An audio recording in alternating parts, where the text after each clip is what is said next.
Who are the session directors at Laughing Vikings?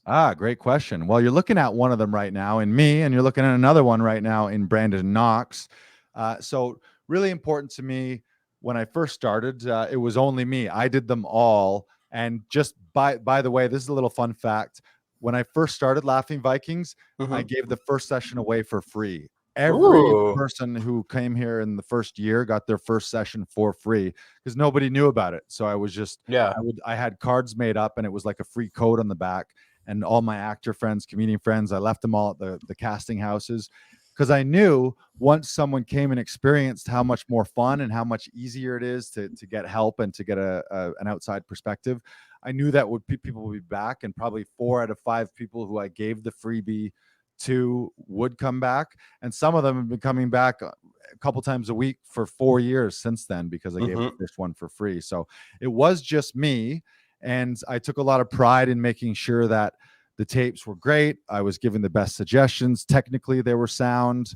If I ever screwed up or made a mistake, I would comp them and give them a bonus section and do it all over. I remember one time early on, Phil Luzzi was one of the first people that I gave a free session to, and he came and we did his session, and then I left to go to Monologue Slam in Kensington Market. I got all the way over there, and then I got a message from him that he hadn't received it, and it didn't come through. So I think what had happened is the WeTransfer timed out or my internet timed out, and I'm not going to leave him hanging for a giant gig like that. Yeah. Hopped in an Uber, left the show, came all the way back, re-uploaded it, and then went back. So it's like literally doing whatever it takes to make sure that people get what they need. So when I wanted to expand, it was really important to me that I found people that cared as much or more about other actors' tapes as they would themselves, or treating other people's auditions like their own.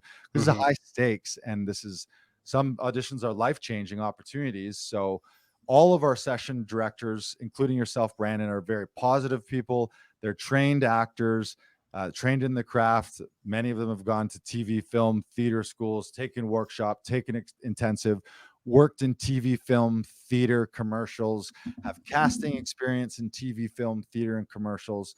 So they've done it themselves. They've helped other people. Often before they come here, they've helped dozens of their actor friends with their own self tapes. If you're an actor, you probably have actor friends that you've done this with before. So you know what we're talking about. But in addition to being trained professionals, everyone, something I pride ourselves on is everyone is very positive, upbeat, no negativity or cynicism or sarcasm. In fact, if you're the type of person, if when you arrive here and you're the type of person that's kind of lamenting, like, oh, the writing, or oh, I just got this last minute, or this isn't for me, or whatever, like any of the negative self-sabotage bullshit things that we might say about roles, expect that not to get through here. Expect you to arrive and us to shut that down pretty quick and be like, oh yeah, well, whatever, let's go crack at it, kind of thing. So come in here with a positive attitude, and come in with an attitude expecting to book it. Like, we're not auditioning just to audition. You're auditioning because you want to book a role and you want to get paid, you want to perform, and you want to advance your career, and you ultimately want to play. But it's that attitude of coming in expecting, I'm going to come in here and show them my stuff and I'm going to book it. So I think all of our session directors go over and above to do everything they can. Ultimately, it's up to you as the actor to deliver the goods and to come in with strong choices, but know that you've got someone that's a director and a cheerleader and your number one fan all at once, rooting for you. And I know, I'm sure I can speak for you, but I know that some of my happiest, most proud moments in my career have not been my own gigs that I booked. They've been finding out that friends of mine or other actors in the studio who have now become friends have booked something off of an audition that they did here, and knowing that I played a small part in helping them do that, in some cases life-changing roles. So like even today, someone came in for a session and they told me that they had booked a session or an audition that they had worked on with me, and I literally jumped through the wall. Like, I think you could probably hear me on the other end, just like screaming with joy. Well, it's like your kids, right? And yeah, it's like, that's the reason people have kids, is because then they see the joy in them, or it's the reason that helping other people feels good. You know, you do something kind to people, and you see the reaction that they get out of it, and it makes you feel good inside. So Mm-hmm.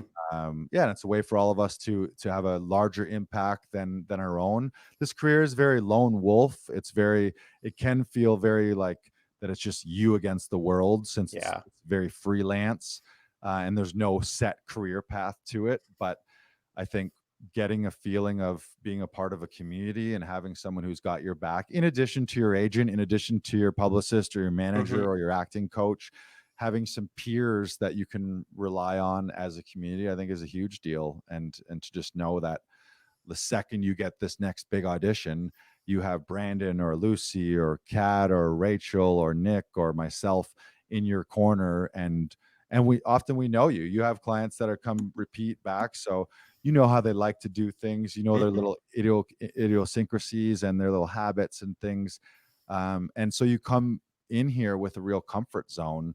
And I know that even when I get an audition from my agent, literally the second I get it, within 5 minutes I have the session booked with you. So there's no stress. And I used to get a lot of stress when I had self tapes. Instead of being excited about them, I would be excited about an in-person audition, but I would get a self tape and be like, oh, okay, when am I going to do that? Where am I going to shoot Yeah. it? How am I going to light it? Who's going to read for me? Yep. And I did all the crazy things of like recording your own voice and doing the other lines on a phone, and Yeah. shaky handy cam setups, and doing it in your car, and all the terrible things that you do that could cost you the gig of a lifetime. So I Mm-hmm. think it's important that people really invest in it, and invest with someone who cares about you and your investment. And I think it's pretty true that people do here at Laughing Vikings. Thank you.